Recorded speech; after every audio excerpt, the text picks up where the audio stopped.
नमस्कार, संवाद पर आपका स्वागत है। मैं हूं चेतना शर्मा आपके साथ।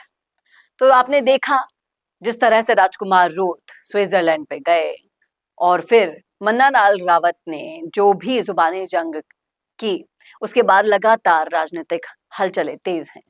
फिर चाहे से मामला ईसाईकरण का हो, धर्मांतरण का हो, जिनेवा में दिए गए भाषण का हो, आदिवासी समाज के प्रतिनिधित्व का हो, कई सारे सवाल खड़े हुए।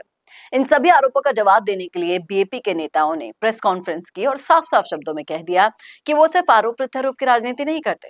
उनका पूरा ध्यान केवल जनता के मुद्दों पर है, यानी कि किसका? राजकुमार रोध का।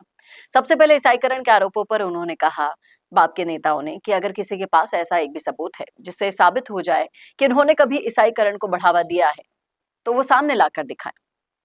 उन्होंने ये भी कहा कि केवल आरोप लगा देना आसान होता है, लेकिन बिना सबूत के किसी पर उंगली उठाना ठीक नहीं है। उन्होंने दावा किया कि उनके किसी भी भाषण, बयान या गतिविधि में ऐसा एक भी उदाहरण नहीं मिलेगा जिसमें उन्होंने कभी भी किसी भी धर्म विशेष का प्रचार किया हो। राजकुमार रोत ने हमेशा यही कहा है कि अगर किसी ने धर्म परिवर्तन किया है और वो अपनी इच्छा से अपने मूल धर्म में वापस लौटना चाहता है तो उसका स्वागत है, लेकिन इसका मतलब ये नहीं है कि वो धर्मांतरण या ईसाईकरण का समर्थन करते हैं। उन्होंने आरोप लगाया कि कुछ राजनीतिक दल केवल और केवल सिर्फ धर्म की राजनीति कर रहे हैं, चुनाव जीतने के लिए धर्म का इस्तेमाल कर रहे हैं और अब जनता का ध्यान भी असली मुद्दों से भटका रहे हैं। इसीलिए इस मुद्दे को बड़ा बनाया जा रहा है। बाप पार्टी के नेताओं का कहना है कि जनता तो सब कुछ देख रही है भाई साहब। आने वाले समय में धर्म की राजनीति करने वालों को जनता खुद जवाब देगी। इसके बाद उन्होंने मानगढ़ का भी उदाहरण दिया और कहा कि वहां देखो हजारों लोग बिना किसी पैसे, बिना किसी लालच, बिना किसी टिफिन के केवल एक संदेश पर इकट्ठा हो गए थे। अगर जनता का विश्वास आपके साथ हो ना, तो भीड़ जुटाने के लिए किसी तरह का लालच नहीं देना पड़ता। और उन्होंने साथ साथ में सवाल भी कर दिया कि मानगढ़ में क्या किसी ने लोगों से कहा था कि यहाँ आने वाले सभी लोग ईसाई बन जाए? अगर ऐसा कुछ नहीं हुआ तो फिर हर बार ईसाईकरण का मुद्दा क्यों उठाया जाता है? उन्होंने कहा कि जनता का प्यार और समर्थन ही सबसे बड़ी ताकत है और राजकुमार रूथ को वही मिल रहा है।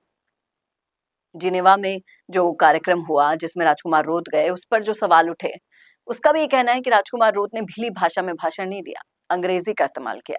इस पर स्पष्ट कहा कि संयुक्त राष्ट्र के उस मंच पर हिंदी को भी आधिकारिक मान्यता प्राप्त नहीं है, इसलिए वहां अंग्रेजी में अपनी बात रखना पूरी तरह स्वाभाविक था।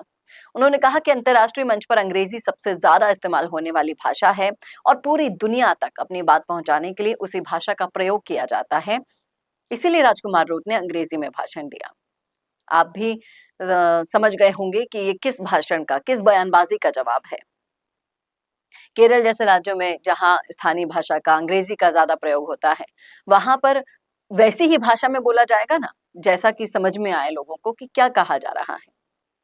अब राजकुमार रूथ जिनेवा में गए थे तो मन्ना लाल जी को प्रॉब्लम हो गई बहुत, और ऊट पटांग जितना भी उनके बारे में बोलना था वो बोल दिया उन्होंने।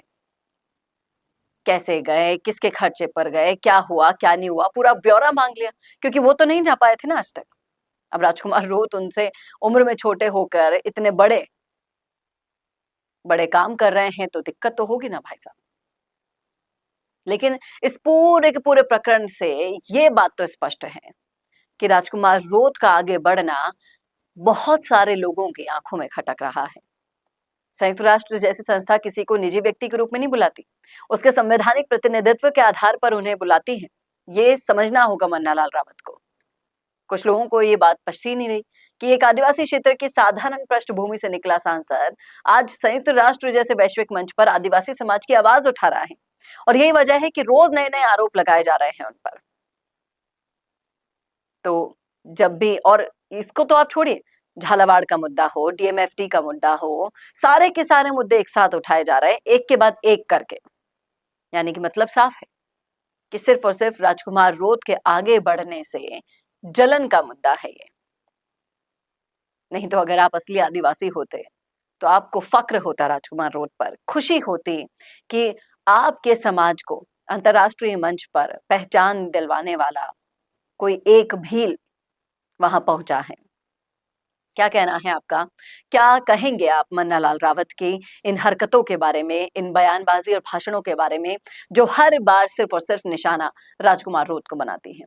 लिखिएगा राय जरूर कमेंट बॉक्स में। कैसा लगा वीडियो बताना ना भूलेगा, और ऐसे वीडियोस के लिए देखते रहिए संवाद न्यूज।